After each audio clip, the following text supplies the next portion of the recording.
ധർമ്മം എന്ന് കേൾക്കുമ്പോൾ വളരെ പെട്ടെന്ന് തോന്നും എന്തോ ഒരു വളരെ നല്ല കാര്യമാണ്, ധാർമ്മികമായി പ്രവർത്തിക്കണം, എല്ലാവരും കേൾക്കുന്ന കാര്യമാണ് അല്ലേ?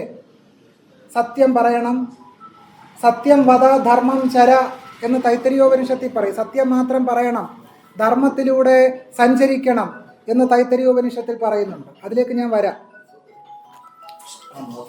അപ്പൊ ഇങ്ങനെ ധർമ്മം എന്ന് കേൾക്കുമ്പോൾ വളരെ പെട്ടെന്ന് എന്തോ വളരെ നല്ല കാര്യമാണെന്നുള്ളൊരു തോന്നൽ നമുക്കുണ്ടാകാൻ സാധ്യതയുണ്ട്. പക്ഷേ ആധുനികമായ അർത്ഥത്തിൽ ഭരണഘടനയിൽ പറയുന്ന ധാർമ്മിക സങ്കല്പവുമായി സനാതന ധർമ്മത്തിന് യാതൊരു ബന്ധവുമില്ല എന്നാണ് ആദ്യം നമ്മൾ മനസ്സിലാക്കേണ്ടത്. കോൺസ്റ്റിറ്റ്യൂഷണൽ മൊറാലിറ്റി എന്ന് പറയുന്ന ധാർമ്മിക സദാചാരം, സത്യത്തിൽ ധർമ്മം എന്ന വാക്കല്ല അവിടെ യഥാർത്ഥത്തിൽ കോൺസ്റ്റിറ്റ്യൂഷണൽ മൊറാലിറ്റിക്ക് കുറെ കൂടെ നല്ല മലയാള പദം യഥാർത്ഥത്തിൽ ഉണ്ടാകേണ്ടതാണ്. അതില്ലാത്തത് കൊണ്ടാണ് നമ്മൾ ഭരണഘടനാ ധാർമ്മികത എന്ന് പറയുന്നത്. അതരിക്കട്ടെ, ഈ ഭരണഘടനാ ധാർമ്മികതയുടെ എതിർസ്ഥാനത്താണ് എന്തുള്ളത്? സനാതന ധർമ്മം ഉള്ളത്. ഭരണഘടനാ ധാർമ്മികതയുമായിട്ട് ഒരർത്ഥത്തിൽ എന്ത് ചേരില്ല? സനാതന ധർമ്മം ചേരില്ല. അത് മുമ്പോട്ടുള്ള സംഭാഷണത്തിൽ ഞാൻ വ്യക്തമാക്കാം. ഇപ്പൊ ധർമ്മം എന്ന് പറയുന്ന വാക്കിന്റെ മൂലധാതു, റൂട്ട് എന്ന് പറയുന്ന ധൃ എന്ന് പറയുന്ന ധാതുവിൽ നിന്നാണ് ധർമ്മം എന്ന് പറയുന്ന പദം ഉണ്ടായിട്ടുള്ളത്. ആദ്യകാലത്ത് ഋഗ്വേദം മുതലായ വേദങ്ങളിൽ ധർമ്മത്തിന് അനുഷ്ഠാനപരമായ കർമ്മം എന്ന് മാത്രമേ അർത്ഥം ഉണ്ടായിരുന്നുള്ളൂ. അനുഷ്ഠാനപരമായ ഒരു കർത്തവ്യം, റിലീജിയസ് ഓർഡിനൻസ് ഓർ റൈറ്റ്സ് എന്ന് പറയും. അനുഷ്ഠാനപരമായ ഒരു നിയമമെന്നോ ഒരു കർമ്മമെന്നോ ഒക്കെ മാത്രം അർത്ഥമുള്ള നിലയ്ക്കാണ് ഋഗ്വേദത്തിൽ നമ്മൾ ധർമ്മം എന്ന പ്രയോഗത്തെ കാണുക. ഊരു തദസ്യ വൈശ്യ, ഊരുവിൽ നിന്ന് വൈശ്യനുണ്ടായി. പദ്ഭ്യാം ശൂദ്രാജായത, പാദങ്ങളിൽ നിന്ന് ശൂദ്രനുണ്ടായി എന്നാ പറയുന്നത്. ഇത് കേൾക്കുമ്പോൾ മനുഷ്യരെ നാലായി തരംതിരിക്കുന്ന വളരെ ലളിതമായ വളരെ നല്ല ഒരു സിസ്റ്റമാണെന്ന് തോന്നും. കഴിഞ്ഞ ദിവസം കൂടി ഈ ചാതുർവർണ്ണ്യം വളരെ നല്ലതാണെന്ന് പ്രസ്താവിക്കുന്ന ഒരു വീഡിയോ എൻ്റെ ശ്രദ്ധയിൽപ്പെട്ടു. അത് പറഞ്ഞത് മറ്റാരുമല്ല, സ്വാമി സന്ദീപാനന്ദ ഗിരിയാണ് പറഞ്ഞത്. ചാതുർവർണ്ണ്യം വളരെ നല്ല സിസ്റ്റമാണ്. അത് എങ്ങനെയുള്ളതാണ്? മനുഷ്യരുടെ രക്തം A positive, B positive, oh negative, O positive എന്നൊക്കെ പറഞ്ഞതുപോലെ ചാതുർവർണ്ണ്യം മനുഷ്യർക്കിടയിലുള്ള നല്ല വിഭജനമാണ് എന്നും പട്ടാളക്കാർ ക്ഷത്രിയരാകുന്നു, അധ്യാപകർ ബ്രാഹ്മണരാകുന്നു എന്ന് വളരെ ലളിതമായൊരു വ്യാഖ്യാനം. എന്നാൽ ഹിംസാത്മകമായ വ്യാഖ്യാനം ഭരണഘടന നിലവിൽ വന്ന് 75 വർഷം പൂർത്തീകരിക്കുന്ന ഒരു രാജ്യത്തിരുന്ന് ചാതുർവർണ്ണ്യം നല്ലതാണ് എന്ന് ഇന്ത്യ മഹാരാജ്യം നൽകിയ എല്ലാ സ്വാതന്ത്ര്യവും അനുഭവിച്ചുകൊണ്ട് ഒരു കോട്ടാൻകോട്ട് ഒരു പുരോഗമന സന്യാസി വന്നിരുന്ന് പറയുകയാണ് ചാതുർവർണ്ണ്യം വളരെ ശ്രേഷ്ഠമായ ഒരു കാര്യമാണ്. പിണറായി വിജയൻ ഏതാനും ദിവസങ്ങൾക്ക് മുമ്പേ പറഞ്ഞതാണ് ചാതുർവർണ്ണ്യം തന്നെയാണ് വർണ്ണാശ്രമ ധർമ്മമെന്ന്. ആ ചാതുർവർണ്ണ്യം നല്ലതാണെന്ന് മറ്റൊരാൾ വന്നിരുന്ന് പറയുന്നു. ഇത് നമ്മുടെ ഒരു ഗതികേടിൻ്റെ പ്രതിഫലനമാണ്. നമ്മുടെ രാജ്യം എത്തിച്ചേർന്നിരിക്കുന്ന ഗതികേടിൻ്റെ പ്രതിഫലനമാണ് ഈ ചാതുർവർണ്ണ്യം എന്ന് പറയുന്ന സിസ്റ്റം ഏറ്റവും നല്ലതാണെന്ന് 2025 നമ്മൾ ലജ്ജയില്ലാതെ പറയുന്നു എന്നുള്ളത്. എന്തിനാണ് മനുഷ്യരെ നാലായി തരംതിരിക്കുന്നത്? എന്തിനാണ് മനുഷ്യരെ നാലായി വേർതിരിക്കുന്നത്? ആ വേർതിരിവിൽ ചില പ്രശ്നങ്ങളുണ്ട് എന്നുള്ളതാണ് നമ്മൾ കാണേണ്ടത്. ഭാഗവത പുരാണത്തിൽ വർണ്ണാശ്രമ ധർമ്മത്തെപ്പറ്റി 11-ാം അധ്യായത്തിൽ ഏകാദശ സ്കന്ധത്തിൽ പറയും. ഏകാദശ സ്കന്ധത്തിൽ ഭാഗവത പുരാണത്തിൽ പറയുന്നത് മുഖത്ത് നിന്നുണ്ടായ ബ്രാഹ്മണൻ ശ്രേഷ്ഠനും പാദത്തിൽ നിന്നുണ്ടായ ശൂദ്രൻ അധമനാണെന്നും ഭാഗവത പുരാണം 11-ാം അധ്യായത്തിൽ പറയും. മുഖത്ത് നിന്നുണ്ടായ ബ്രാഹ്മണൻ ശ്രേഷ്ഠനും കാലിൽ നിന്നുണ്ടായ ശൂദ്രൻ അധമനുമാണ് എന്നാണ് ഭാഗവത പുരാണത്തിൽ പറയുന്നത്. അപ്പൊ ഈ സിസ്റ്റത്തിന്റെ ശ്രേണീകൃതത്വം ഒന്ന് ആലോചിച്ച് നോക്ക്. എത്രമാത്രം ഹീനമായിട്ടാണ് ഈ സിസ്റ്റം നിലനിൽക്കുന്നത്. മനുഷ്യരെ നാലായി തരംതിരിക്കുക മാത്രമല്ല, അവരെ ഉത്തമന്മാരെന്നും അധമന്മാരെന്നും തരംതിരിക്കുന്നു. ഒരാൾ ഒരു പ്രത്യേക സമുദായത്തിൽ പ്രത്യേക ജാതിയിൽ ജനിച്ചാൽ ശ്രേഷ്ഠന്മാരായി തീരുകയും മറ്റു ചിലർ ചില പ്രത്യേക സമുദായത്തിൽ പ്രത്യേക ജാതിയിൽ ജനിച്ചാൽ അവരെ ജീവിതകാലം മുഴുവൻ അധമരായി കണക്കാക്കുകയും ചെയ്യുന്ന വ്യവസ്ഥയുടെ പേരാണ് സനാതന ധർമ്മം എന്ന് പറയുന്നത്. ഇത് ജാതികളുടെയും സമുദായത്തിൻ്റെയും മാത്രം കാര്യമല്ല, സ്ത്രീകളെയും ഇങ്ങനെ തന്നെയാണ് സനാതന ധർമ്മം കാണുന്നത്. സ്ത്രീകളെ സനാതന ധർമ്മം പാട്രിയാർക്കിക്ക് കീഴിൽ കഴിയേണ്ട ഒരാളായി സ്ത്രീകളെ സനാതന ധർമ്മം സ്ഥാനപ്പെടുത്തുന്നു. അത് ഞാൻ പിറകെ വിശദീകരിക്കാം. ഏതായാലും ധർമ്മത്തിന് 3 സ്കന്ധങ്ങളുണ്ടെന്ന് ചാന്തോക്യോപനിഷത്തിൽ പറയുന്നുണ്ട്. ധർമ്മത്തിന് 3 അവയവങ്ങളുണ്ട് എന്നാണ് ചാന്തോക്യോപനിഷത്ത് പറയുന്നത്. യജ്ഞം, അധ്യയനം, ദാനം എന്നിവയാണ് ആദ്യത്തെ സ്കന്ധം. തപസ് തന്നെ രണ്ടാമത്തേത്. ആചാര്യകുലത്തിൽ ബ്രഹ്മചര്യോടുകൂടി ശരീരം അത്യന്തം ക്ഷീണിപ്പിക്കുന്നത് 3-ാമത്തെ സ്കന്ധം. ഇവരെല്ലാം പുണ്യലോകന്മാരായിത്തീരുന്നു. ബ്രഹ്മസംസ്ഥൻ അമൃതത്വത്തെ പ്രാപിക്കുന്നു. കേട്ട് കഴിയുമ്പോൾ വളരെ നല്ലൊരു സംഗതിയായിട്ട് തോന്നും. ഇത് 2025 ഇരുന്ന് വായിക്കുമ്പോൾ നല്ലതായിട്ടേ തോന്നത്തുള്ളൂ. ആ കാലഘട്ടത്തിലെ ചരിത്രത്തെ സംബന്ധിച്ച് നമ്മൾ ആഴത്തിൽ അന്വേഷിക്കുമ്പോഴാണ് ഇത് ഹിംസാത്മകമായ പ്രസ്താവനയാണ് ചാന്തോക്യോപനിഷത്തിലേതെന്ന് ബോധ്യപ്പെടുത്തുള്ളൂ. കാരണം അക്കാലഘട്ടത്തിലെ ചരിത്ര സാഹചര്യം അനുസരിച്ച് എല്ലാവർക്കും യജ്ഞം ചെയ്യുവാൻ സാധ്യമായിരുന്നില്ല, എല്ലാവർക്കും പഠിക്കാൻ കഴിയുമായിരുന്നില്ല. ദാനം എന്ന് പറയുന്ന വ്യവസ്ഥിതി ബ്രാഹ്മണർക്ക് വേണ്ടി മാത്രം ഉണ്ടാക്കിയൊരു വ്യവസ്ഥിതിയായിരുന്നു. ഇന്ത്യയിലെ ഏതെങ്കിലും പുരാണങ്ങളിലോ ഇതിഹാസങ്ങളിലോ ബ്രാഹ്മണർക്കൊഴികെ ആർക്കെങ്കിലും ദാനം കൊടുക്കണമെന്ന് ഒരു വരി ഏതെങ്കിലും വേദത്തിൽ കാണാൻ പറ്റും? ഏതെങ്കിലും പുരാണത്തിൽ പാവങ്ങളെ സഹായിക്കണമെന്ന് ഒരു വാക്ക് ഒരു പുരാണത്തിലും ഇല്ല. ബ്രാഹ്മണർക്ക് ദാനം ചെയ്യണമെന്ന് മാത്രമേ ഉള്ളൂ. ആ ധർമ്മത്തിൻ്റെ പേരാണ് സനാതന ധർമ്മം എന്ന് പറയുന്നത്. എല്ലാ മനുഷ്യരെയും സനാതന ധർമ്മം പരിഗണിക്കുന്നില്ല. സനാതന ധർമ്മത്തിൽ തുല്യതയില്ല, സനാതന ധർമ്മത്തിൽ സ്വാതന്ത്ര്യമില്ല, സനാതന ധർമ്മത്തിൽ സമത്വമില്ല. അതുകൊണ്ട് ഡോക്ടർ ബി ആർ അംബേദ്കർ പറഞ്ഞു, ഈ വേദേതിഹാസ പുരാണ ഗ്രന്ഥപാഠങ്ങൾ പരിശോധിക്കുവാൻ ഞാൻ സമത്വത്തെ ഒരു മാനദണ്ഡമാക്കുന്നു. വേദേതിഹാസ പുരാണ പാഠങ്ങൾ പരിശോധിക്കുവാൻ ഞാൻ സ്വാതന്ത്ര്യത്തെ ഒരു മാനദണ്ഡമാക്കുന്നു. വേദേതിഹാസ പുരാണങ്ങൾ പരിശോധിക്കുവാൻ ഞാൻ സ്വാതന്ത്ര്യത്തെ ഒരു മാനദണ്ഡമാക്കുന്നു. അങ്ങനെ സ്വാതന്ത്ര്യം, സമത്വം, സാഹോദര്യം എന്ന 3 പ്രധാനപ്പെട്ട ഇന്ത്യൻ ഭരണഘടനയുടെ തത്വമൂലങ്ങളെ വെച്ച് പരിശോധിക്കുമ്പോൾ സനാതന ധർമ്മത്തിൽ എന്തില്ല? സ്വാതന്ത്ര്യവും സമത്വവും സാഹോദര്യവും ഇല്ല. പിന്നെന്താണ് അതിലുള്ളത്? അതിലുള്ളത് വെറുപ്പും വിദ്വേഷവും മാത്രമാണ്.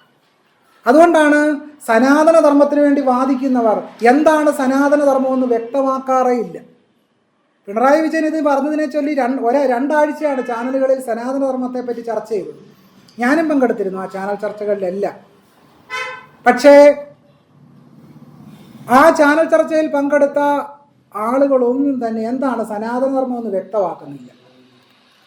സനാതന ധർമ്മം പുഴുക്കുത്തുകളൊക്കെ നീക്കിയാൽ വളരെ നല്ലൊരു സംഗതിയാണെന്ന് പറഞ്ഞു പലരും. ഞാൻ പറഞ്ഞത് പുഴുക്കുത്ത് മാത്രമേ ഉള്ളൂ, പുഴുക്കുത്ത് നീക്കം ചെയ്യാനില്ല. പുഴുക്കുത്ത് നീക്കം ചെയ്യണ്ടേ, പുഴുക്കുത്ത് മാത്രമേ ഉള്ളൂ എന്നുള്ളതാണ് നമ്മൾ മനസ്സിലാക്കേണ്ട പ്രധാനപ്പെട്ട പ്രശ്നം. തൈത്തിരീയോപനിഷത്തിലാണ് ഞാൻ ആദ്യം ഈ സംഭാഷണം തുടങ്ങിയപ്പോൾ സത്യം വധ ധർമ്മം ചര എന്ന് പറഞ്ഞല്ലോ. തൈത്തിരീയോപനിഷത്തിൽ പറയും 1-ാം അധ്യായം 11:1 തൈത്തിരീയോപനിഷത്തിൽ പറയുന്നത്, വേദമനുച്യാചാരോ അന്തേവാസിനം അനുശാസതി സത്യം വധ ധർമ്മം ചര. സത്യം മാത്രം പറയണം, ധർമ്മത്തിലൂടെ സഞ്ചരിക്കണം. സ്വാധ്യായാൻമാ പ്രമദഃ ആചാര്യായ പ്രിയം ധനമാഹൃത്യ പ്രജാതന്തും മാ വ്യവച്ഛേൽസി. സത്യാന്ന പ്രമദിതവ്യം ധർമാന്ന പ്രമദിതവ്യം കുശലാന്ന പ്രമദിതവ്യം ഭൂത്യൈന പ്രമദിതവ്യം സ്വാധ്യായ പ്രവചനാഭ്യാം ന പ്രമദിതവ്യം എന്ന് തൈത്തരീയോപനിഷത്തിൽ പറയും.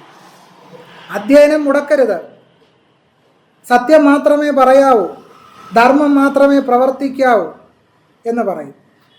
ഞാൻ ആദ്യം പറഞ്ഞ പോലെ കേൾക്കുമ്പോൾ വളരെ നല്ല കാര്യം. ഇനി എന്താണ് അത് വിശദീകരണം? തൈത്തിരീയോപനിഷത്തിൽ എന്താണ് ധർമ്മം, എങ്ങനെ ധർമ്മം പ്രവർത്തിക്കണമെന്ന് തൈത്തിരീയോപനിഷത്തിൽ പറയുന്നുണ്ട്. തൈത്തിരീയോപനിഷത്തിൽ ധർമ്മം ഒരു ഉദാഹരണം, നോ ഇതരാണി ഏകേ ചാസ്മാം ശ്രേയാംസോ ബ്രാഹ്മണാഹ തേഷാം തയ ആസനേന പ്രശ്വസിതവ്യം. ഞങ്ങളെക്കാൾ ശ്രേഷ്ഠന്മാരായ ബ്രാഹ്മണർ വരുമ്പോൾ അവർക്ക് ആസനം മുതലായത് നൽകി അവരുടെ ക്ഷീണം തീർക്കാൻ സഹായിക്കണം. എല്ലാ മനുഷ്യരെയും സഹായിക്കണമെന്ന് ഒരു വാചകം ഇതിനകത്തുണ്ടോ? പാവങ്ങളെ സഹായിക്കണമെന്നൊരു വാചകം, സ്ത്രീകളെ സഹായിക്കണമെന്നൊരു വാചകം, പ്രായമുള്ള മനുഷ്യർ വരുമ്പോൾ അവരെ സഹായിക്കണമെന്ന് ഒരു വാചകം തൈത്തരീയോപനിഷത്തിലുണ്ടോ? ഇല്ല. തൈത്തരീയോപനിഷത്തിൽ എന്താണ്? ഞങ്ങളെക്കാൾ ശ്രേഷ്ഠന്മാരായ ബ്രാഹ്മണർ വരുമ്പോൾ നോ ഇതരാണി ഏകേ ചാസ്മാം ശ്രേയാംസോ ബ്രാഹ്മണാഹ. അപ്പൊ പറഞ്ഞുകൊണ്ട് വരും, ബ്രാഹ്മണർ എന്ന് പറഞ്ഞാൽ നിങ്ങൾ ഉദ്ദേശിക്കുന്ന ജന്മം കൊണ്ടുള്ള ബ്രാഹ്മണരല്ല, കർമ്മം കൊണ്ട് ആർക്കും ബ്രാഹ്മണനാകാം എന്നൊക്കെ പുതിയ സിദ്ധാന്തമായി. ഇപ്പൊ 21-ാം നൂറ്റാണ്ടിൽ പുതിയ സിദ്ധാന്തമായിട്ട് ആളുകൾ ഇറങ്ങിയിരിക്കുന്നത്. ഞാൻ വളരെ ലളിതമായ ചോദ്യം അവരോട് ചോദിക്കുന്നുണ്ട്. എന്തുകൊണ്ടാണ് കർമ്മം കൊണ്ട് ബ്രാഹ്മണനായ ഒരാളെ ശബരിമല മേൽശാന്തിയാക്കാത്തത്? ഒരുപാട് ഈഴവ സമുദായത്തിൽപ്പെട്ട ആളുകളും ദളിതരായിട്ടുള്ള ആളുകൾ ഇപ്പോൾ പൂജ പഠിച്ച് പൂജാരിമാരായിട്ടുണ്ട്. എന്താ അവരെ ശബരിമല മേൽശാന്തിയാക്കാത്തത്? മലബാറിൽ നടന്നൊരു സംഭവം, മലബാറിൽ പാലക്കുറുമ്പ ഭഗവതി ക്ഷേത്രം, പാലക്കുറുമ്പ എന്ന പേര് സൂചിപ്പിക്കുന്നതിനൊരു കീഴാള ദേവതയാണെന്ന്. പക്ഷേ മലബാർ ദേവസ്വം ബോർഡ് നോട്ടിഫിക്കേഷൻ പുറപ്പെടുവിച്ചു, പാലക്കുറുമ്പ ഭഗവതിയെ പൂജിക്കാൻ മലയാള ബ്രാഹ്മണൻ തന്നെ വേണം. അതെന്താ, പാലക്കുറുമ്പയെ മറ്റുള്ളവർ പൂജിച്ചാൽ പാലക്കുറുമ്പ വേണ്ടാന്ന് പറയുമോ? പാലക്കുറുമ്പ പറയും എന്നെ പൂജിക്കേണ്ട, എന്നെ ബ്രാഹ്മണൻ മാത്രം പൂജിച്ചാൽ പാലക്കുറുമ്പ പറഞ്ഞിട്ടുണ്ടോ? പറഞ്ഞിട്ടില്ല. ഗുരുവായൂർ ദേവസ്വം ബോർഡ് ഒരു നോട്ടിഫിക്കേഷൻ പുറപ്പെടുവിച്ചു, അവിടെ സാമ്പാറിൽ കായം കലക്കാൻ ഒരു പട്ടര് തന്നെ വേണം. മറ്റുള്ളവർ സാമ്പാറിൽ വെള്ളരിക്ക അരിഞ്ഞിട്ടാൽ സാമ്പാർ ആകത്തില്ലേ? സാമ്പാർ ആകും, പക്ഷേ പട്ടര് തന്നെ സാമ്പാറിൽ കായം കലക്കണമെന്ന് വാദിക്കുന്ന സിദ്ധാന്തത്തിൻ്റെ പേരാണ് സനാതന ധർമ്മം എന്ന് പറയുന്നത്.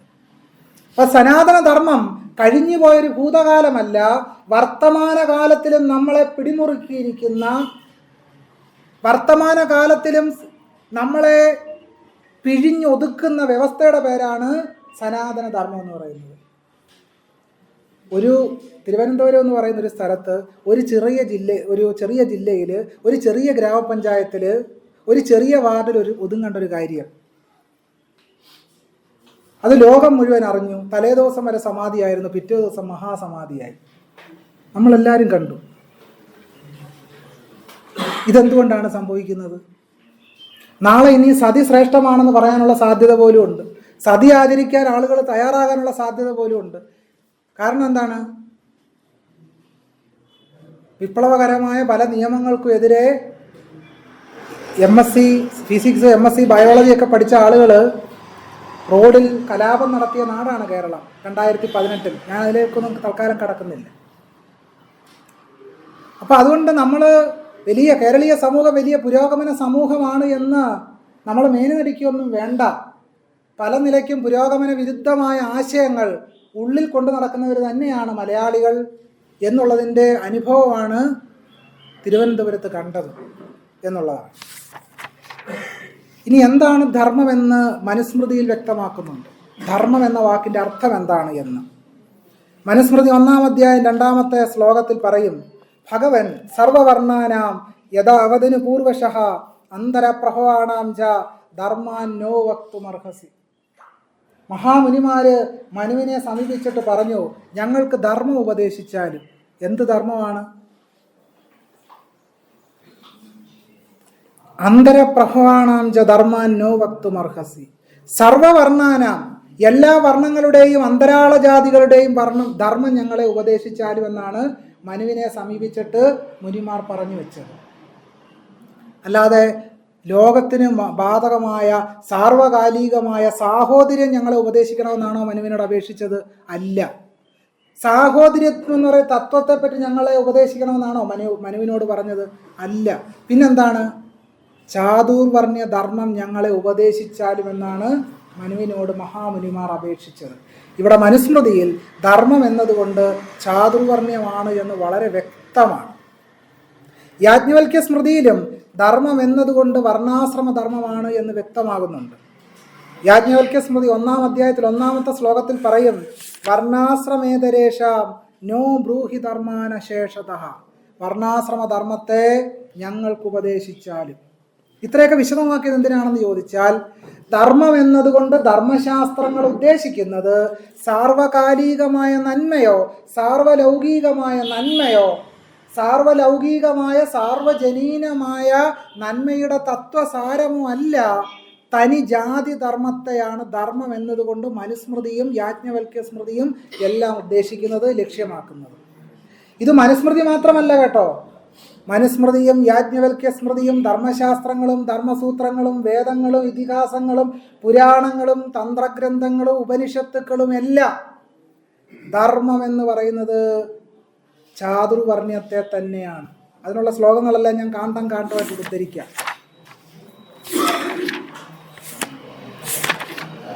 ധർമ്മത്തെ പറ്റി മനുസ്മൃതിയിൽ തന്നെ പറയും, വേദസ്മൃതി സദാചാര സ്വസ്യജ പ്രിയമാത്മനഃ ഏതശ്ചതുർവിധം പ്രാഹു സാക്ഷാത് ധർമ്മസ്യ ലക്ഷണം. ധർമ്മത്തിൻ്റെ ലക്ഷണം എന്താണെന്നാണ് മനുസ്മൃതിയിൽ പറയുന്നത്. ധർമ്മത്തിൻ്റെ ലക്ഷണമായി വേദം, സ്മൃതി, സദാചാരം, ആത്മതുഷ്ടി എന്നിവ 4 പറയപ്പെട്ടിരിക്കുന്നു എന്ന് മനുസ്മൃതിയിൽ പറഞ്ഞു വെക്കുന്നു. ഇനി ഇതിൻ്റെ മുഴുവൻ വിശദാംശങ്ങളിലേക്കൊന്നും ഞാൻ കടക്കുന്നില്ല. എന്താണ് സദാചാരം എന്ന് മാത്രം മനുസ്മൃതിയിൽ നമുക്കൊന്ന് നോക്കാം. വർണ്ണാനാം സാന്തരാളാനാം സദാചാര ഉച്യതേ. ചതുർവർണ്ണങ്ങളുടെയും അന്തരാള ജാതികളുടെയും ആചാരമാണ് സദാചാരം. എന്താണ് സദാചാരം എന്ന് പറഞ്ഞാൽ?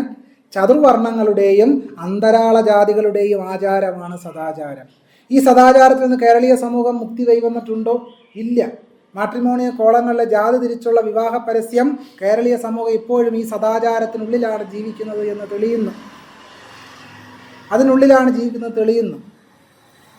അപ്പോൾ ഇന്ത്യയിൽ ഇപ്പോഴും ഇന്ത്യയിൽ ഒരു ഭരണഘടനയൊക്കെ ഉണ്ട്. 5 വർഷം കൂടുമ്പോൾ വോട്ടെടുപ്പ് നടക്കുന്നുണ്ട്, തെരഞ്ഞെടുപ്പ് രാഷ്ട്രീയം നിലനിൽക്കുന്നുണ്ട്. പക്ഷേ വിസ്ഡത്തിൻ്റെ കണക്ക് തെളിയിക്കുന്നത് പോലെ ഇന്ത്യ ഇപ്പോഴും തിരഞ്ഞെടുക്കപ്പെട്ട രാഷ്ട്രീയ ഏകാധിപത്യത്തിലാണ്. തിരഞ്ഞെടുക്കപ്പെട്ട രാഷ്ട്രീയ ഏകാധിപത്യം. എന്തുകൊണ്ടാണ് തിരഞ്ഞെടുക്കപ്പെട്ട രാഷ്ട്രീയ ഏകാധിപത്യം എന്ന് പറയാൻ കാരണം? നമ്മളെ നയിക്കുന്ന മൂല്യവ്യവസ്ഥ മനുസ്മൃതിയുടെ സദാചാര മൂല്യവസ്ഥയായതുകൊണ്ടാണ്. ഈ മനുവിൻ്റെ ധർമ്മം അനുസരിച്ച് ഓരോരുത്തർക്കും പേരിടുന്നതിന് പോലും ചില നിയമങ്ങളും ചില വിലക്കുകളും ഒക്കെ ഉണ്ടായിരുന്നു. മനുഷ്യരെങ്ങനെ നടക്കണം, മനുഷ്യരെങ്ങനെ ആഹാരം കഴിക്കണം, മനുഷ്യരെങ്ങനെ വീട് വെക്കണം എന്നൊക്കെ ഈ ധാർമ്മികതയാണ്, ഈ മനു പറയുന്ന ധാർമ്മികതയാണ് ഇതിനെയെല്ലാം നയിച്ചിരുന്നത്. ിന്റെയും സമത്വത്തിൻ്റെയും സാഹോദര്യത്തിൻ്റെയും ഒരു ഭരണഘടന നിലവിൽ വന്നതുകൊണ്ടും അത്തരത്തിലുള്ള ധാർമ്മിക വ്യവസ്ഥ നിലവിലുള്ളത് കൊണ്ടുമാണ് നമ്മൾ തുല്യ പൗരശരീരികളായി ഇവിടെ ഇരിക്കുന്നത് എന്നർത്ഥം. ഈ തുല്യ പൗരശരീരം എന്ന് പറയുന്ന സങ്കല്പത്തെയാണ് സനാതന ധർമ്മം നിരാകരിക്കുന്നത്. കാരണം സനാതന ധർമ്മ സങ്കല്പം അനുസരിച്ച് തുല്യ ശരീരങ്ങളില്ല, ശ്രേണീകരിക്കപ്പെട്ട ശരീരങ്ങൾ മാത്രമേ ഉള്ളൂ. ബ്രാഹ്മണന്റെ ശരീരം ഉത്തമ ശരീരമാണ്, തൊടാൻ പാടില്ല. ഇപ്പോഴും അങ്ങനല്ലേ? ക്ഷേത്രത്തിൽ ചെന്നാൽ തൊടാൻ പാടുണ്ടോ? തൊടാൻ പാടില്ല. ക്രിക്കറ്റ് കളിക്കുമ്പോൾ നമ്മൾ ഈ ബോൾ ക്യാച്ച് പിടിക്കത്തില്ലേ? അറിയാമല്ലോ. ആ ക്യാച്ച് പിടിക്കുന്ന വൈഭവമായിട്ട് വേണം അമ്പലത്തിൽ പ്രസാദം വാങ്ങിക്കാൻ നിൽക്കുക. ഇങ്ങനെ ദൂരേക്ക് എറിയുമല്ലോ, എറിയുമ്പം ക്യാച്ച് പിടിക്കുന്ന രീതി വേണം ഈ പ്രസാദം ക്യാച്ച് പിടിച്ച് വാങ്ങിക്കാൻ. അല്ലെങ്കിൽ വലിയ താളുണ്ടെങ്കിൽ, നോട്ടിൻ്റെ വലിയ താളുണ്ടെങ്കിൽ തൂഷ്ണയിൽ ഭദ്രമായി കൈവച്ച് തരും. ഞാനൊരു അപവാദമായിട്ട് പറയുകയല്ല, ഞാൻ ആ ഫീൽഡിൽ പ്രവർത്തിക്കുകയും കുറേ കാലം സേവനം അനുഷ്ഠിക്കുകയും ചെയ്തതുകൊണ്ട് നഗ്നനേത്രങ്ങൾ കൊണ്ട് അനുഭവിച്ചറിഞ്ഞ കാര്യമാണ്. ഈ ഹിംസാത്മക വ്യവസ്ഥ നമ്മുടെ സമൂഹത്തിൽ ഇപ്പോഴും നിലനിൽക്കുന്നു. നമുക്കെല്ലാ മനുഷ്യരോടും ആദരവുണ്ടോ? ഇല്ല. ചില മനുഷ്യരോട് ശ്രേഷ്ഠമായ ആദരവും മറ്റു മനുഷ്യരോട് ഒരുതരം നികൃഷ്ടതയും നിലനിൽക്കുന്ന സമൂഹമാണ് ഇന്ത്യൻ സമൂഹം. നാരായണ ഗുരുസ്വാമി പറയും, നിങ്ങൾ ഏറ്റവും ചെറിയവരോട് എങ്ങനെ പെരുമാറുന്നു എന്നതിലാണ് ആദരവിൻ്റെ മഹത്വം ഇരിക്കുന്നത്. നിങ്ങൾ പവറില്ലാത്തൊരു മനുഷ്യനോട് എത്ര ആദരവോടുകൂടി പെരുമാറുന്നുവോ അതിലാണ് ജനാധിപത്യവും അപരപ്രിയത്വവും കൂടിയിരിക്കുന്നത്. പക്ഷേ ഇന്ത്യയുടെ ശ്രേണി വ്യവസ്ഥ അനുസരിച്ച് ബ്രാഹ്മണരോട് ആദരവും ശൂദ്രന് താഴോട്ടുള്ളവരോട് ഏറ്റവും നികൃഷ്ടമായ മനോഭാവത്തിൽ മനുഷ്യരെ കാണുന്ന സിസ്റ്റമാണ് സനാതന ധർമ്മം എന്ന് പറയുന്നത്. ഈ സനാതന ധർമ്മത്തിൻ്റെ പുസ്തകമായ മനുസ്മൃതി 1925 അഗ്നിക്കിരയാക്കിക്കൊണ്ടാണ് ഡോക്ടർ BR അംബേദ്കറുടെ നേതൃത്വത്തിൽ ഇന്ത്യൻ ഭരണഘടന രൂപീകൃതമായത്.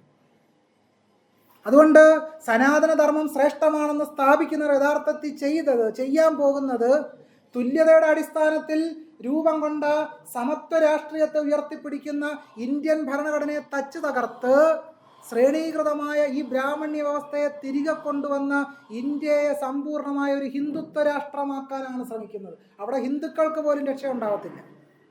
ഹിന്ദുത്വ രാഷ്ട്രത്തിൽ ഹിന്ദുക്കൾക്ക് പോലും രക്ഷ ഉണ്ടാവത്തില്ല. ഇതാണ് സനാതന ധർമ്മം എന്ന് പറയുന്നത്. ഈ സനാതന ധർമ്മം സ്ത്രീകളെ എങ്ങനെയാണ് കണ്ടിരുന്നത്? സനാതന ധർമ്മത്തിൻ്റെ വ്യവസ്ഥ അനുസരിച്ച് നമ്മൾ പറയും, സ്ത്രീകൾ എത്ര നാര്യസ്ത പൂജ്യന്തേ തത്ര രമന്തേ ദേവത. എവിടെയാണോ സ്ത്രീകൾ പൂജിക്കപ്പെടുന്നത് അവിടെ ദേവതകൾ രമിക്കുമെന്നൊക്കെയാണ്. കേട്ട് കഴിയുമ്പോൾ നമ്മളും വിചാരിക്കും, എന്തൊരു മഹത്തായ വാചകം. സ്ത്രീകളെ ബഹുമാനിക്കുന്ന സംസ്കാരം, ഇന്ത്യൻ സംസ്കാരം സ്ത്രീകളെ ബഹുമാനിക്കുന്ന ഒരു സംസ്കാരമാണോ? എനിക്ക് തോന്നുന്നില്ല. മനുസ്മൃതി തന്നെ വായിച്ചു നോക്കിയാൽ ലജ്ജ തോന്നും. മനുസ്മൃതി 5-ാം അധ്യായം 148-ാമത്തെ ശ്ലോകത്തിൽ പറയുന്നത്, ബാലയാവ യുവത്യാവ വൃദ്ധയാവാഭിയോഷിത ന സ്വാതന്ത്ര്യേണ കർത്തവ്യം കിഞ്ചിത് കാര്യം ഗൃഹേഷ്വതി. ബാലയോ യുവതിയോ വൃദ്ധയോ ആയാലും സ്ത്രീ സ്വഗൃഹത്തിൽ പോലും ഒരു കാര്യവും സ്വേച്ഛയാ ചെയ്യരുത്. ഒരു ചെറിയ പെൺകുട്ടിയായാലും കൊള്ളാം, അവൾ 18 വയസ്സ് കഴിഞ്ഞവളായാലും കൊള്ളാം, 60 വയസ്സ് കഴിഞ്ഞ വൃദ്ധയായാലും കൊള്ളാം, സ്ത്രീ സ്വന്തം വീട്ടിൽ ഒരു കാര്യവും ഇഷ്ടത്തോടെ ചെയ്യാൻ പാടില്ല, ഒരു കാര്യവും സ്വേച്ഛയാ ചെയ്യരുത്. പിന്നെ ആരോട് ചോദിച്ചിട്ട് ചെയ്യണം? വീട്ടിലിരിക്കുന്ന ചേട്ടനോട് ചോദിച്ചിട്ട് ചെയ്യാൻ പാടുള്ളൂ എന്നാര് പറയുന്നു? മനുസ്മൃതി പറഞ്ഞു. കഴിഞ്ഞില്ല. ഒരു ശ്ലോകം കൂടെ ഉദാഹരണമായിട്ട് പറയാം. യസ്മൈ ദദ്യാത് പിതാത്വേനാം ഭ്രാത്രാവാനുമതേ പിതുഹു തം ശുശ്രൂഷേത ജീവന്തം സംസ്ഥിതം ചനലങ്കേത്. പിതാവിൻ്റെ അനുമതിയോടുകൂടി സോദരനോ സ്ത്രീയെ ആർക്ക് വിവാഹം കഴിച്ചു കൊടുക്കുന്നുവോ ജീവിച്ചിരിക്കുന്നിടത്തോളം കാലം സ്ത്രീ അയാളെ ശുശ്രൂഷിക്കണം. സ്ത്രീയുടെ ജോലി എന്താണ്? ജീവിതകാലം മുഴുവൻ ഭർത്താവിനെ ശുശ്രൂഷിക്കുക, പറ്റുമെങ്കിൽ കാല് കഴുകി വെള്ളം 3 നേരം കുടിക്കുക, പിന്നെ രാവിലെ എഴുന്നേറ്റ് കാല് തൊട്ട് തൊഴുക. ഇങ്ങനെയൊക്കെ പറഞ്ഞ പുസ്തകങ്ങളുണ്ട് കേട്ടോ, സംസ്കൃതത്തിൽ ഇങ്ങനെയൊക്കെ പറയുന്ന പുസ്തകങ്ങളുണ്ട്. ശീലാവതിയുടെ കഥ നിങ്ങൾ കേട്ടിട്ടുണ്ടാവും. എന്താണ് ശീലാവതിയെ പറ്റി പറയുന്നത്? ശീലാവതിയുടെ ഭർത്താവ് ഒരു കുഷ്ഠരോഗിയായിരുന്നു. ഈ കുഷ്ഠരോഗം വന്ന ഈ കൈയുടെ വിരലറ്റ് ചോറിൽ വീഴും. ആ വിരൽ ഭക്തിപൂർവ്വം ശീലാവതി നീക്കി വെച്ചിട്ട് ആ ചോറ് വാരി ഉണ്ണും. ഒരിക്കൽ ശീലാവതിയുടെ ഭർത്താവ് പറഞ്ഞു, തനിക്ക് വേശ്യാലയത്തിൽ പോകണം, തന്നെ ഒന്ന് കൊണ്ടുപോകണം. ശീലാവതി കുഷ്ഠരോഗിയായ തൻ്റെ ഭർത്താവിനെ ചുമലിലേറ്റി വേശ്യാലയത്തിൽ കൊണ്ടുപോയി തിരികെ വീട്ടിൽ കൊണ്ടുവന്നു. അങ്ങനെ പാതിവൃത്യ ശക്തി കിട്ടി. ആർക്ക്? ശീലാവതിക്ക്. അങ്ങനെ മൊബൈൽ ചാർജ് ചെയ്യുന്നത് പോലെ ഈ ചാർജ് പാതിവൃത്യം ഇങ്ങനെ കയറിക്കൊണ്ടിരിക്കുക. അങ്ങനെ ഒരു ദിവസം ഈ ശീലാവതി സൂര്യനെ തടഞ്ഞു നിർത്തിയെന്നാണ് കഥ. ഈ കഥ പറഞ്ഞാണ് ഇന്ത്യയിലെ സ്ത്രീകളെ അടിമയാക്കിക്കൊണ്ടിരിക്കുന്നത്. പാതിവൃത്യത്തിൻ്റെ കഥ പറഞ്ഞുകൊണ്ട് സ്ത്രീകളെ അടിമയാക്കുന്ന ധർമ്മത്തിൻ്റെ പേരാണ് സനാതന ധർമ്മം എന്ന് പറയുന്നത്. ഇന്ത്യയിൽ സ്ത്രീകൾക്ക് സ്വതന്ത്രമായ സ്വത്വം ഉണ്ടെന്ന് അംഗീകരിച്ചത് ഇന്ത്യൻ ഭരണഘടനയാണ്, അല്ലാതെ ഈ സനാതന ധർമ്മം അല്ല. സനാതന ധർമ്മം തൊട്ടുകൂടായ്മയിലും തീണ്ടിക്കൂടായ്മയിലും അധിഷ്ഠിതമായ ഒരു വ്യവഹാരത്തിൻ്റെ പേരാണ്. നമുക്കറിയാം തൊട്ടുകൂടായ്മ നിലനിന്നൊരു സമൂഹമാണ് കേരളം. തൃശ്ശൂർ വടക്കുന്നാഥ ക്ഷേത്രത്തിൽ തൃശ്ശൂർ പൂരം നടക്കുമ്പോൾ അവിടെ ഈഴവർ തൊട്ട് താഴോട്ട് ആർക്കും തന്നെ പ്രവേശനം ഉണ്ടായിരുന്നില്ല. അന്നത്തെ മലയാള മനോരമ അത് റിപ്പോർട്ട് ചെയ്യുന്നുണ്ട്. തൃശ്ശൂർ പൂരത്തിന് തിടം എഴുന്നള്ളിക്കുന്ന സമയത്ത് ആ വഴിവീതികളിൽ താമസിക്കുന്ന മുഴുവൻ ഈഴവരെയും അടിച്ച് ഓടിച്ച ചരിത്രം 19-ാം നൂറ്റാണ്ടിലെ കേരളത്തിലും 20-ാം നൂറ്റാണ്ടിലെ കേരളത്തിലും പി ഭാസ്കരൻ വൃത്തിയായി വരച്ചിട്ടിട്ടുണ്ട്. തൃശ്ശൂർ പൂരത്തിന് വടക്കുന്നാഥനെ എഴുന്നള്ളിക്കുമ്പോൾ ഈഴവർക്ക് സ്വസ്ഥമായി വീട്ടിൽ കിടന്നുറങ്ങുവാൻ കഴിയുമായിരുന്നില്ല.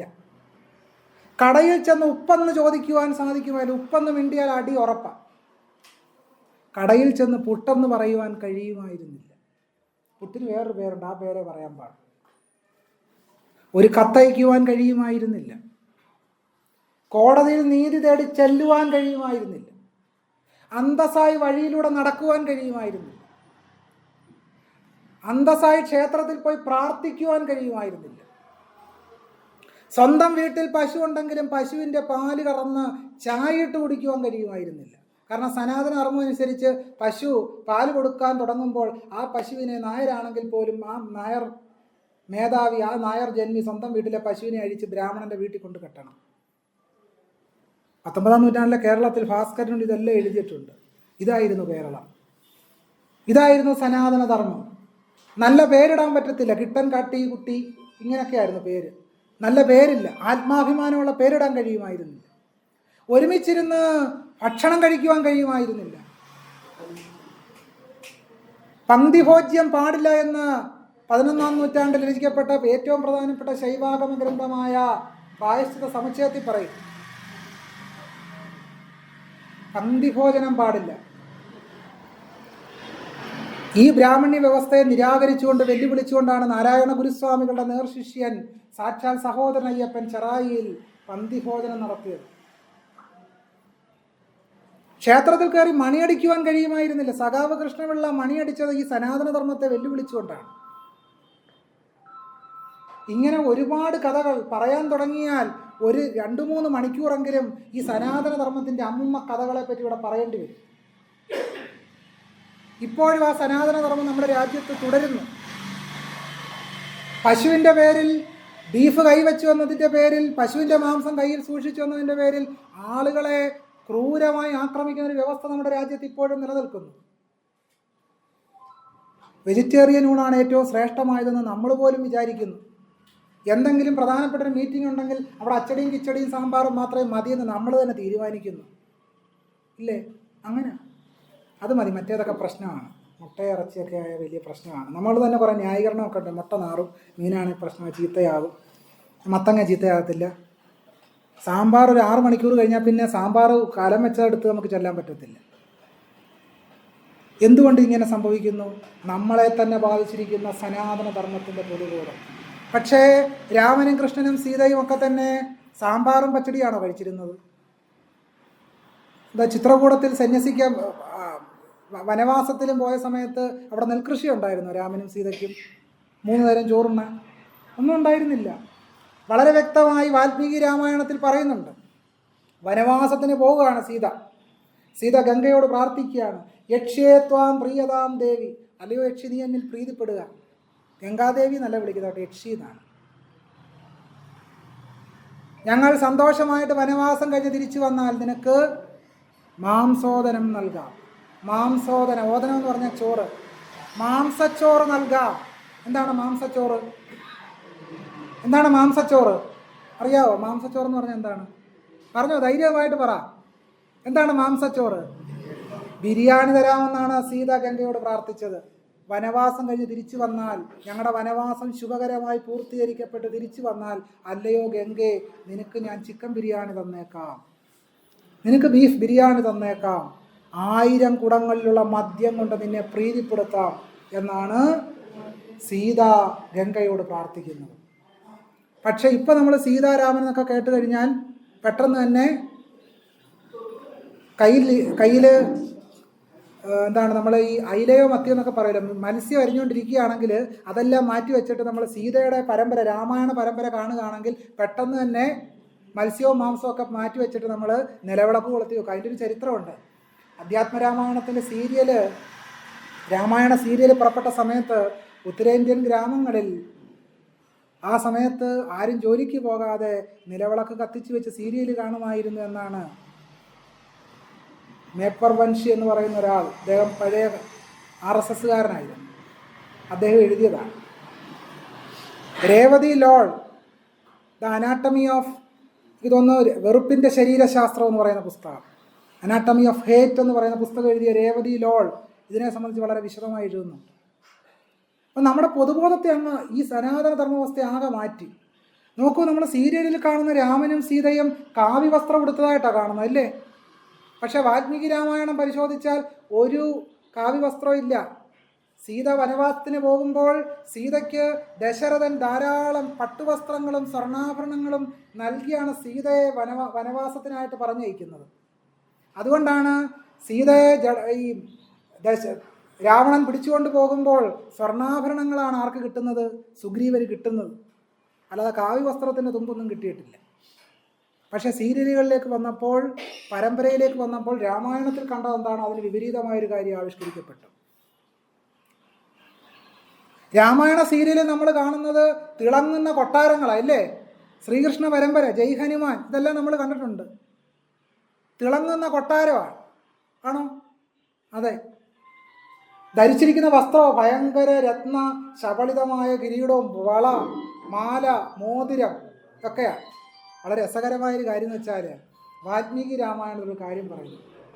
സീതയും രാമനും വനവാസത്തിനായിട്ട് ഇറങ്ങിയപ്പോൾ കൗസല്യാദേവി മോഹിച്ച് പൊടിയിലേക്ക് വീണു. മോഹിക്കുക എന്ന് പറഞ്ഞാൽ കുഴഞ്ഞ് പൊടിയിലേക്ക് വീണു.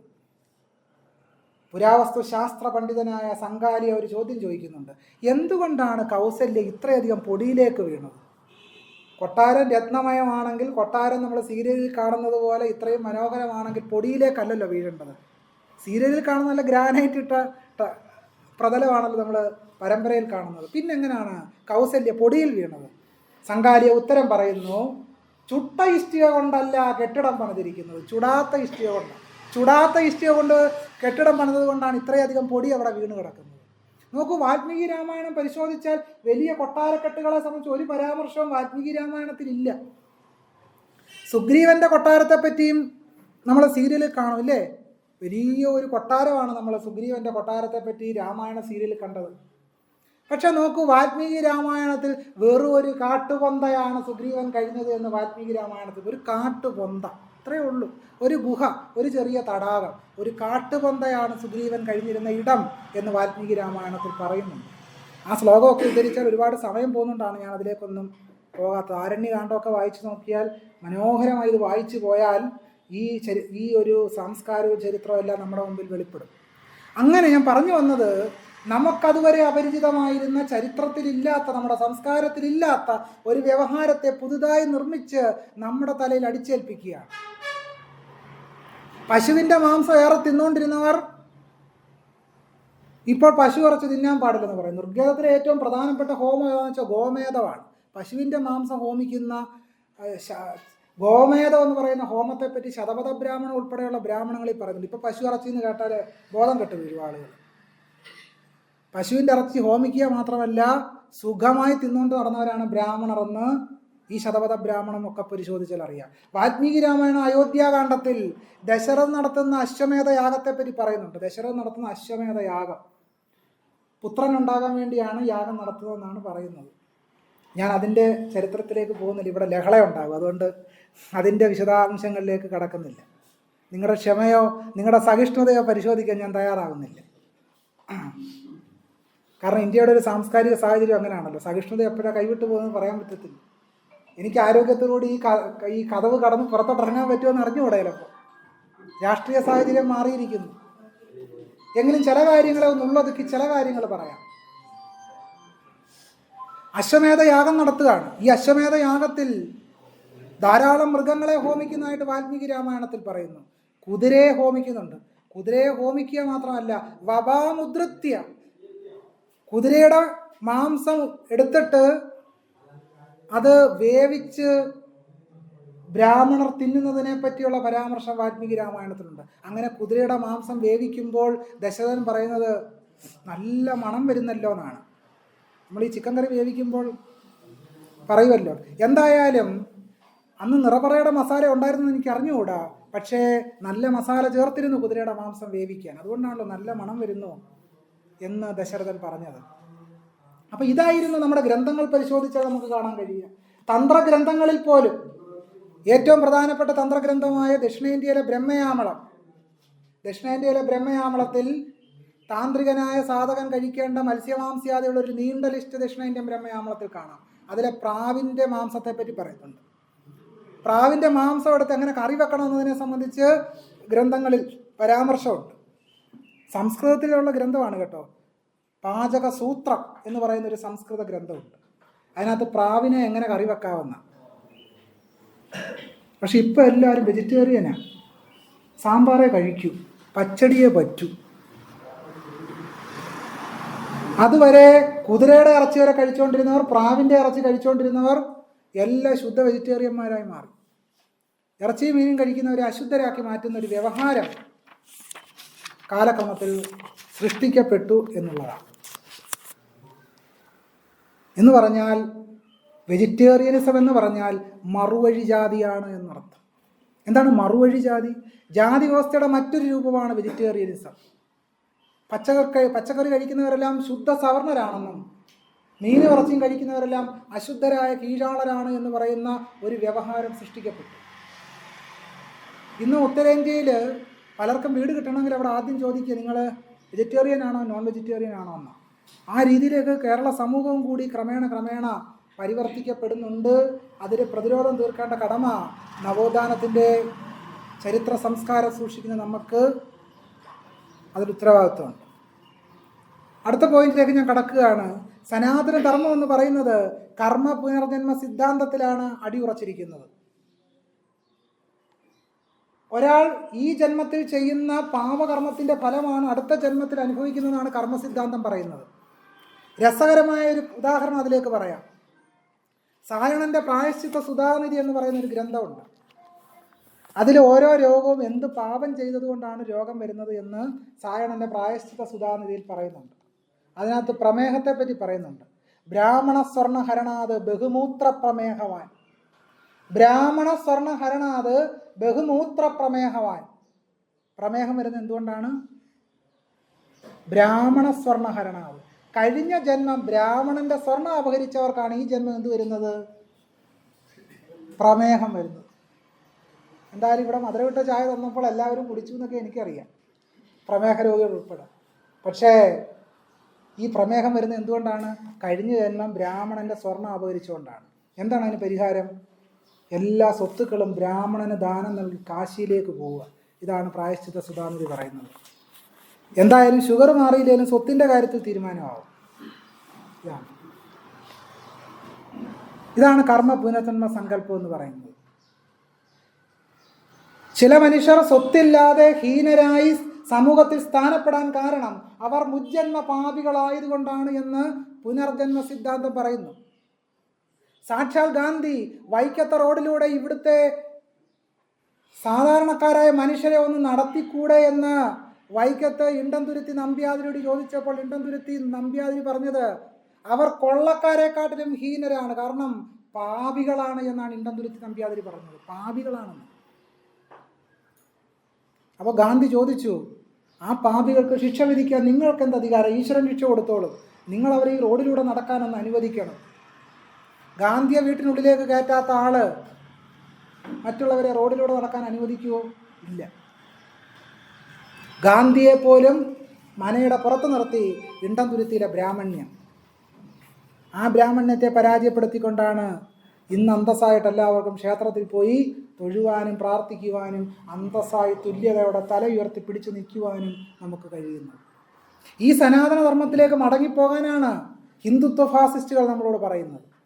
ഈ സനാതന ധർമ്മം ശ്രേഷ്ഠമാണെന്നാണ് ബ്രാഹ്മണ്യ ശക്തികൾ നമ്മളോട് പറയുന്നത്. ചില ആളുകൾ പറയാറുണ്ടല്ലോ, നമുക്ക് കർമ്മം കൊണ്ട് ബ്രാഹ്മണനാകാമെന്ന്. നമ്മൾ സ്ഥിരം കേൾക്കുന്നൊരു വാചകമാണല്ലോ. നിങ്ങൾ കർമ്മം കൊണ്ട് നല്ലൊരു മനുഷ്യനാകുമെന്ന് പറയുന്ന ഒരു വരി എവിടെങ്കിലും കാണാൻ കഴിയുമോ? നിങ്ങൾ കർമ്മം കൊണ്ടൊരു മെച്ചപ്പെട്ട മനുഷ്യനാകണമെന്ന് പറയുന്ന ഒരു വരി ഇല്ല. മഹാഭാരതത്തിൽ പറയും, യസ്തു വിപ്രത്വമുത്സൃജ്യ ക്ഷാത്രം ധർമ്മം നിഷേവതേ ബ്രാഹ്മണ്യാത്സ പരിഭ്രഷ്ട ക്ഷത്രയോസോ പ്രജായതേ. ബ്രാഹ്മണ്യം ധരിച്ച് ബ്രാഹ്മണൻ ക്ഷത്രിയന്റെ കർമ്മം ചെയ്താൽ അവൻ പിന്നീട് ക്ഷത്രിയനായി ജനിക്കുമെന്നാണ് മഹാഭാരതം പറയുന്നത്. എന്ന് പറഞ്ഞാൽ ഒരാൾ ജന്മം കൊണ്ട് എന്താണോ അയാൾ ജീവിതകാലം മുഴുവൻ ആ ജോലി ചെയ്ത് കഴിയണമെന്നാണ് ഈ കർമ്മ പുനർജന്മ സിദ്ധാന്ത സങ്കല്പം പറയുന്നത്. ഇന്ത്യയിലെ ബഹുജനങ്ങൾ, ആദിവാസികൾ, ദളിതർ, എല്ലാ തരത്തിലുള്ള പിന്നോക്ക ജനത എല്ലാ തരത്തിലുള്ള ദുരിതം അനുഭവിച്ചുകൊണ്ടിരിക്കുന്നതിന് കാരണം പൂർവജന്മകൃതമായ പാപമാണ് എന്ന് ഇന്ത്യൻ ബ്രാഹ്മണ്യം പ്രചരിപ്പിക്കുക വഴി ഇന്ത്യയിൽ നിലനിൽക്കുന്ന അസമത്വത്തെ ഇന്ത്യൻ ബ്രാഹ്മണ്യം ന്യായീകരിച്ചു. അസമത്വത്തെ ന്യായീകരിക്കുന്ന സിദ്ധാന്തമാണ് കർമ്മ പുനർജന്മ സിദ്ധാന്തം എന്ന് പറയുന്നത്. രാവിലെ അമ്പലത്തിൽ നിന്ന് കേൾക്കുന്ന ഒരു പാട്ടുണ്ടല്ലോ, ജ്ഞാനപ്പാന്.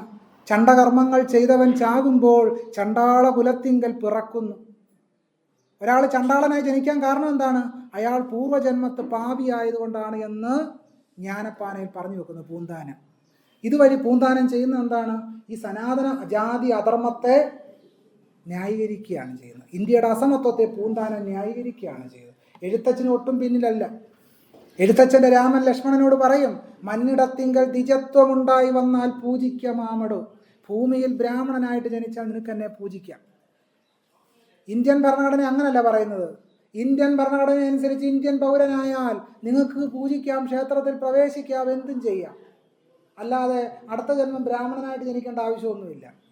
ഇന്ത്യൻ ഭരണഘടന ഈ ജന്മത്തിൽ നമുക്ക് സുഖവും സ്വസ്ഥതയും സ്വാതന്ത്ര്യവും സമത്വവും തുല്യതയും ഉറപ്പുവരുത്തുമ്പോൾ അടുത്ത ജന്മത്തിലെ സ്വർഗം കാണിച്ചുകൊണ്ട് ഈ ജന്മത്തിലെ എല്ലാ അസമത്വങ്ങളും അതുല്യതകളും അസ്വാതന്ത്ര്യവും അനുഭവിക്കാൻ സനാതനധർമ്മം നമ്മളെ പ്രേരിപ്പിക്കുന്നു.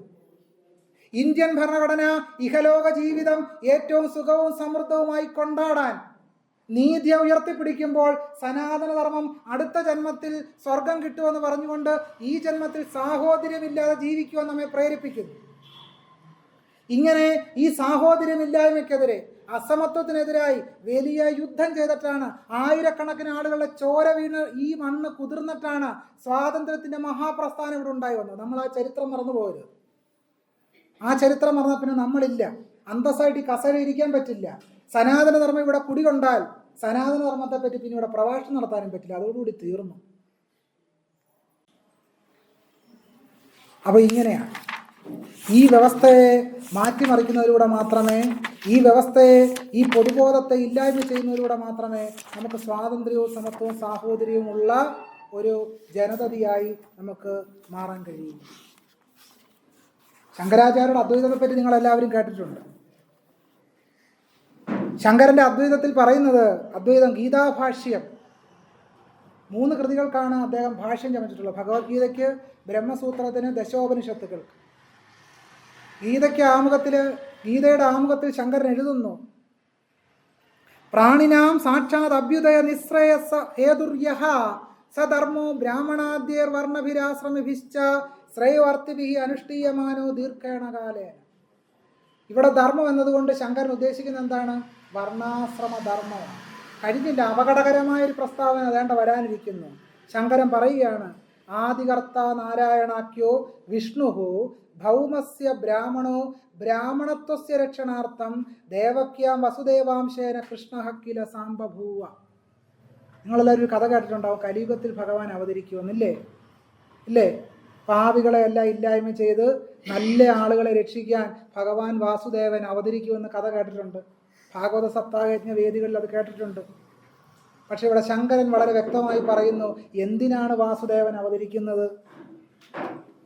ബ്രാഹ്മണത്വസ്യ രക്ഷണാർത്ഥം, ബ്രാഹ്മണ്യത്തെയും ബ്രാഹ്മണത്വത്തെയും രക്ഷിക്കാനാണ് ആര് വരുന്നത്? ഭഗവാൻ വാസുദേവൻ വരുന്നത്. അല്ലാതെ നന്മ ചെയ്തവരെ രക്ഷിക്കാനാണോ? സാഹോദര്യം പുലർത്തിയവരെ, സമത്വം പുലർത്തിയവരെ രക്ഷിക്കാനാണോ? അല്ല. എൻ്റെ വാക്കുകളല്ലോട്ടെ, എൻ്റെ അഭിപ്രായമല്ല. ശങ്കരൻ പറഞ്ഞതിന് ഞാൻ ഉദ്ധരിച്ചു എന്ന് മാത്രമേ ഉള്ളൂ.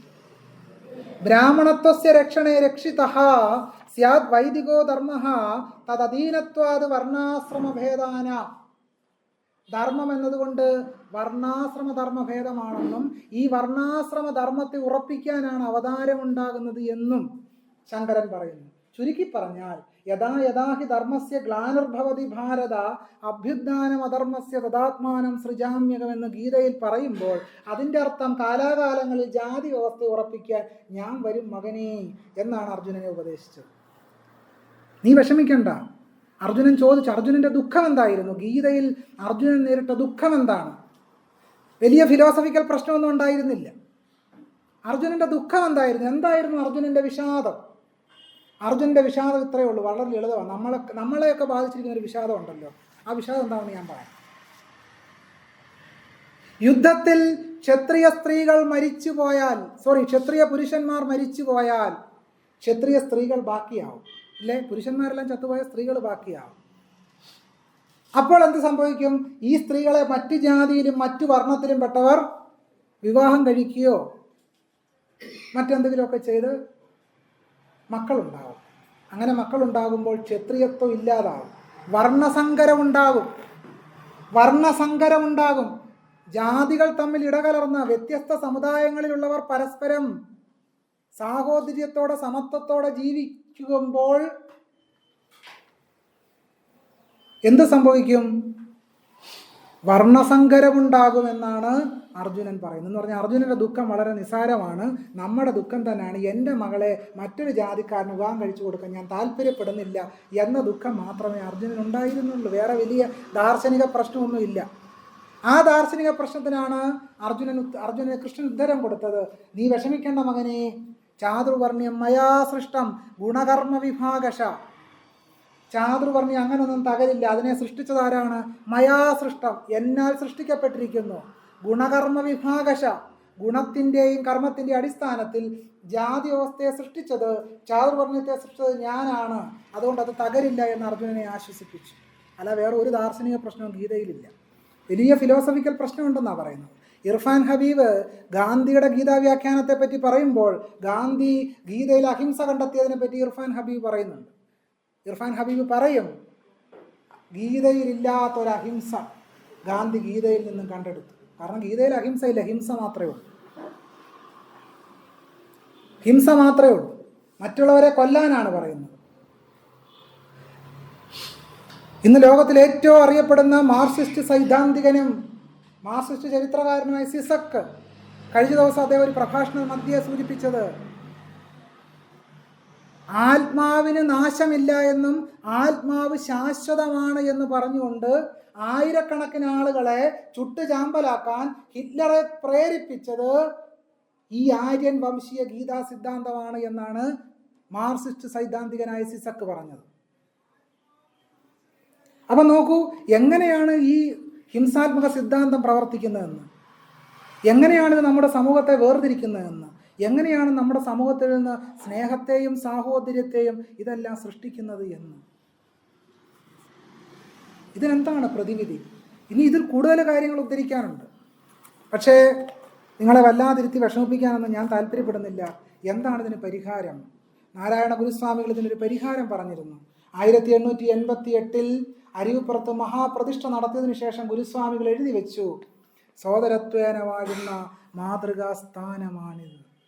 അതുവരെയുള്ള ക്ഷേത്ര സങ്കല്പങ്ങളിൽ ആളുകൾക്ക് തൊട്ടുകൂടായ്മയും തീണ്ടിക്കൂടായ്മയും അനുഭവിച്ചപ്പോൾ, ആളുകളെ നാലമ്പലത്തിന് പുറത്തു നിർത്തിയപ്പോൾ, ചില ആളുകൾക്ക് കൊടിമരം കണ്ട് ദീർഘദൂരത്തിരുന്ന് തൊഴാൻ മാത്രം അനുവാദമുണ്ടായിരുന്ന സാഹചര്യത്തിൽ നിന്നും എല്ലാ മനുഷ്യർക്കും തൊടാൻ കഴിയുന്ന ദൈവസങ്കല്പത്തെ നാരായണ ഗുരുസ്വാമികൾ സൃഷ്ടിച്ചു. തലശ്ശേരി ജഗന്നാഥ ക്ഷേത്രത്തിൽ, ഗുരു പ്രതിഷ്ഠിച്ച ക്ഷേത്രത്തിൽ പുലയരെയും മറ്റും പ്രവേശിപ്പിക്കാതിരുന്ന സാഹചര്യത്തിൽ തലശ്ശേരിയിലെത്തിയ ഗുരു തീയരെ ഉപദേശിച്ചു. സവർണർ നിങ്ങളെ ചവിട്ടുന്ന ചവിട്ട് നിങ്ങൾ മറ്റുള്ളവരെ ചവിട്ടിയാൽ നിങ്ങൾക്ക് എങ്ങനെ ഉയർന്നവരെന്ന് കരുതപ്പെടുന്നവരോടൊപ്പം തുല്യനിലയിൽ പോകാൻ സാധിക്കും? അന്ന് തീയരി പറഞ്ഞ മറുപടി, 1 വർഷം കഴിയട്ടെ, അപ്പോൾ ആലോചിക്കാം. ഒരു ഐതിഹ്യ കഥയുള്ളത്, അപ്പോൾ അവിടെ ഒരു വലിയ മഴ പെയ്തു എന്നാണ്. ഗുരു ചോദിച്ചു, വർഷം കഴിഞ്ഞല്ലോ, ഇനിയും തീരുമാനമെടുക്കാമല്ലോ എന്നാണ്. കഥ എന്തുമാകട്ടെ, ആ കഥയ്ക്കൊരു വലിയ പ്രസക്തിയുണ്ട്. ഗുരുസ്വാമികൾ മുന്നോട്ട് വെച്ച സാഹോദര്യം എന്ന് പറയുന്ന മൂല്യം, സനാതന അധർമ്മത്തിനെതിരെ നമുക്ക് മുന്നോട്ട് വെക്കുന്ന മൂല്യം, നാരായണ ഗുരുസ്വാമികൾ നമുക്ക് പകർന്നു തന്ന സാഹോദര്യത്തിൻ്റെ മൂല്യമാണ്. അതുവരെ അയലത്തുകാരുടെ അതിരുമാന്തിയും, അയലത്തുകാർ കഞ്ഞി വെച്ചിട്ടുണ്ടെങ്കിൽ അതിൽ അസൂയ പൂണ്ടിരിക്കുന്ന ഒരു ജനതയായി മാറിയ സമൂഹത്തെ നാരായണ ഗുരുസ്വാമികൾ ആത്മോപദേശം ചെയ്തു. അയലുതഴപ്പതിനായി അതിപ്രയത്നം നയമറിയും നരനാചരിച്ചിടേണം. നിങ്ങൾ അയലത്തുകാർ നന്നാകാനായിട്ട് പരിശ്രമിക്കണം. അയലുതഴപ്പതിനായി അതിപ്രയത്നം നയമറിയും നരനാചരിച്ചിടേണം. അങ്ങനെ അയലത്തുകാർ നന്നാകാനായിട്ട് നിങ്ങൾ പരിശ്രമിക്കണമെങ്കിൽ അതിനു മുമ്പ് നിങ്ങളുടെ മുമ്പിലുള്ള, നമ്മുടെ മനസ്സിലുള്ള ജാതിബോധം നീങ്ങണം. കാരണം ഒരു ജാതിയിൽ പിറന്നാൽ ആ ജാതിയിൽപ്പെട്ടവരെ മാത്രം സഹായിക്കാനാണ് നമ്മൾ അനുശീലിക്കപ്പെട്ടിരിക്കുന്നത്, അല്ലേ? മറ്റുള്ളവരെ സഹായിക്കാൻ നമ്മൾ അനുശീലിക്കപ്പെട്ടിട്ടേ ഇല്ല. ഇതാണ് നമ്മുടെ സമൂഹം. അതിന് പ്രതിവിധിയായി ഗുരു ഉപദേശിച്ചത് അപരപ്രിയം എന്ന് പറയുന്ന ആശയമാണ്. പ്രിയം ഒരു ജാതി തൻ പ്രിയം, ത്വദീയ പ്രിയം അപരപ്രിയം. നയമതിനാല നരഞ്ഞു നന്മ നൽകും, ക്രിയ അപരപ്രിയ ഹേതുവായി വരേണം. നയമതിനാല നരഞ്ഞു നന്മ നൽകും, ക്രിയ അപരപ്രിയ ഹേതുവായി വരേണം. അതുകൊണ്ട് നരന് നന്മ നൽകുന്ന ക്രിയ എന്താണ്? അത് അപരപ്രിയമാണ്. മറ്റുള്ളവരെ ഉൾക്കൊള്ളാനുള്ള ഒരു സന്മനസ് നമുക്കുണ്ടാവുക എന്നുള്ളതാണ്. ഉൾക്കൊള്ളലിൻ്റെതായ മാനസിക വികാസം നമ്മളിൽ സംജാതമാകുക എന്നുള്ളതാണ്. ഒരിക്കൽ നാരായണ ഗുരുസ്വാമികൾ തിരുവനന്തപുരത്ത് തിരുവിളാകം എന്ന് പറയുന്ന സ്ഥലത്തൂടെ നടന്നു പോവുകയായിരുന്നു. ഒരു മുസ്ലിം വനിത ഗുരുവിനെ കണ്ടുകൊണ്ട് വളരെ ആദരപൂർവ്വം വീടിന് വെളിയിലേക്ക് ഇറങ്ങി വന്നു. ഗുരുസ്വാമികൾ അവർ അടുത്തിയെന്ന് കുശലാന്വേഷണം നടത്തി. തൻ്റെ ശിഷ്യനായ ഗുരുപ്രസാദ് ഉൾപ്പെടെയുള്ള സ്വാമിമാരോട് നാരായണ ഗുരുസ്വാമികൾ പറഞ്ഞു, നമ്മുടെ അവധൂതകാലത്ത് നമുക്കേറെ പുട്ടും മീൻകറിയും നൽകിയവരാണവർ, അവർക്ക് വേണ്ടത് ചെയ്യണം. നമ്മുടെ അവധൂതകാലത്ത് നമുക്കേറെ പുട്ടും മീൻകറിയും നൽകിയവരാണവർ, അവർക്ക് വേണ്ടത് ചെയ്യണം. ഇതാണ് അപരപ്രിയം എന്ന് പറയുന്നത്. ശിവഗിരിയിൽ ഒരു പള്ളി പണിയുവാൻ തനിക്ക് മടിയില്ല എന്ന് ഗുരുസ്വാമികൾ പറഞ്ഞു. വക്കം അബ്ദുൽ ഖാദർ മൗലവി ഒരിക്കൽ പറഞ്ഞത്, ഇന്ത്യയിൽ ഒരു യഥാർത്ഥ മുസ്ലിം ഉണ്ടെങ്കിൽ അത് സാക്ഷാൽ നാരായണ ഗുരുസ്വാമികളാണ് എന്നാണ്. ഗുരുവിനെ ക്രിസ്തുമതത്തിൽ ചേർക്കുവാൻ വേണ്ടി കുറച്ച് ക്രിസ്തു പണ്ഡിതന്മാർ ഗുരുവിനെ സമീപിച്ചെത്തി. ഗുരു ചോദിച്ചു, എത്ര വയസ്സായി താങ്കൾക്ക്? ഇത്ര വയസ്സായി. താങ്കൾ ജനിക്കുന്നതിന് മുമ്പ് നാം ക്രിസ്തുവിലാണല്ലോ. താങ്കൾ ജനിക്കുന്നതിന് മുമ്പ് നാം ക്രിസ്തുവിലാണല്ലോ എന്ന് ഗുരുസ്വാമികൾ പറഞ്ഞു. 1925 മഹാനായ പത്രാധിപർ CV കുഞ്ഞിരാമനുമായിട്ടുള്ള സംഭാഷണത്തിൽ ഗുരുസ്വാമികൾ പറഞ്ഞത്, ക്രിസ്തുമതത്തിൻ്റെ സാരം സ്നേഹമാകുന്നു, ഇസ്ലാം മതത്തിൻ്റെ സാരം സാഹോദര്യമാകുന്നു. സാഹോദര്യമില്ലാതെ സ്നേഹമോ സ്നേഹമില്ലാതെ സാഹോദര്യമോ നിലനിൽക്കുന്നില്ല. സനാതന ധർമ്മങ്ങൾ തുല്യപ്രധാനങ്ങളാണ് എന്ന് ഗുരു പറഞ്ഞു. ഗുരു ഇവിടെ ഉദ്ദേശിക്കുന്ന സനാതന ധർമ്മം എന്താണ്? അത് സ്നേഹവും സാഹോദര്യവും അഹിംസയും സമത്വവുമാണ്. അതാണ് തുല്യപ്രധാനം എന്ന് ഗുരുസ്വാമികൾ പറഞ്ഞത്. തൻ്റെ സമാധിക്ക് 1 വർഷം മുമ്പ് കൊച്ചിയിൽ പള്ളാത്തുരുത്തിയിൽ നടന്ന SNDPയുടെ യോഗ വാർഷികത്തിൽ TK മാധവൻ്റെ നേതൃത്വത്തിൽ നടന്ന യോഗത്തിൽ നാരായണ ഗുരുസ്വാമികൾ ഒരു ആശംസാ സന്ദേശം അറിയിച്ചു. ആ ആശംസാ സന്ദേശത്തിൽ ഗുരുസ്വാമികൾ പറഞ്ഞു, ഒരു ജാതി, ഒരു മതം, ഒരു ദൈവം എന്ന സനാതന ധർമ്മം. ഒരു ജാതി, ഒരു മതം, ഒരു ദൈവം എന്ന സനാതന ധർമ്മം. അതുവരെ ഇന്ത്യക്ക് അപരിചിതമായിരുന്നു ഒരു ജാതി എന്ന് പറയുന്നത്.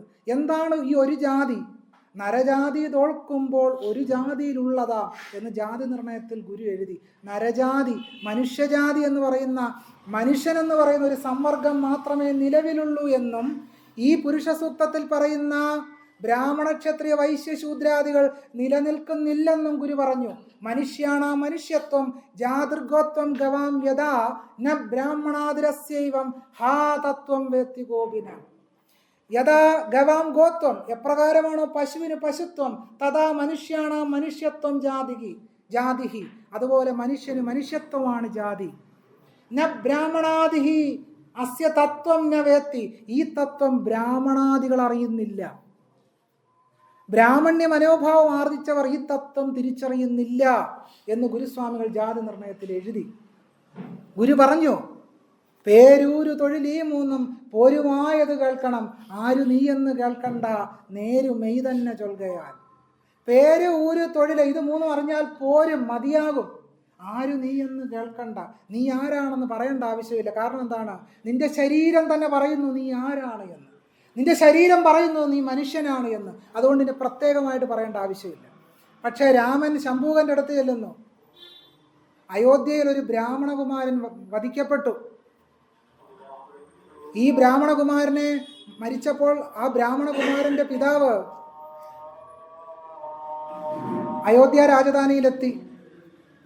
അയോധ്യ രാജധാനിയിലെത്തിയപ്പോൾ വസിഷ്ഠാദി ബ്രാഹ്മണന്മാരെ ശ്രീരാമൻ വിളിച്ചു വരുത്തി. എന്നിട്ട് ചോദിച്ചു, എന്തുകൊണ്ടാണ് ബ്രാഹ്മണകുമാരൻ മരിച്ചത്? അത് ഏതോ ശൂദ്രൻ തപസ്യ ചെയ്യുന്നു, അതുകൊണ്ടാണ് ബ്രാഹ്മണകുമാരൻ മരിച്ചത്. അങ്ങനെ ശൂദ്രനായ ശംഭൂകൻ തപസ്യ എന്ന ദിക്കിലേക്ക് രാമൻ വാളുമായി പുറപ്പെട്ടു. ശംഭൂകൻ്റെ അടുത്ത് ചെന്നു. ശംഭൂകനോട് ചോദിച്ചു, കസ്യാം യോനിയാം, താങ്കളുടെ യോനി ഏതാണ്? നാരായണഗുരു നമ്മളെ പഠിപ്പിച്ച എന്താണ്? പേരൂര് തൊഴിൽ ഈ 3 പോരുമായത് കേൾക്കണം. നിങ്ങളുടെ ജാതി ഏതെന്ന് കേൾക്കേണ്ട ആവശ്യമില്ല. പക്ഷേ ഇവിടെ രാമൻ എന്താണ് ചെയ്യുന്നത്?